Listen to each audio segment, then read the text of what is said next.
Good morning. Ito pala yung tuta na na kulay itim. Actually, 4 na tuta po to eh. Rescue ng barangay.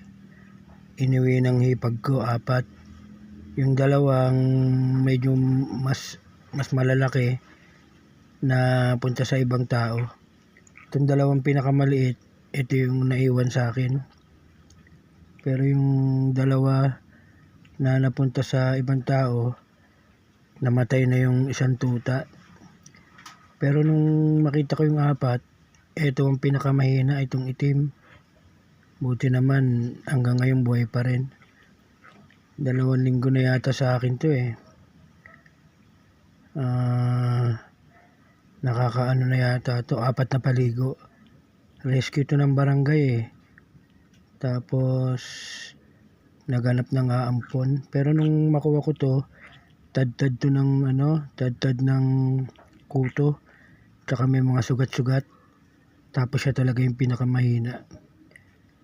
Buti ngayon medyo medyo malakas kumain. Nakahingi kasi ng sabaw kasi kanin na may sabaw. Kaya gustong-gusto niya yung kanin na may sabaw. Sana wag siyang mamatay. Ayun na lang po. Maraming salamat po sa panonood at pakikinig.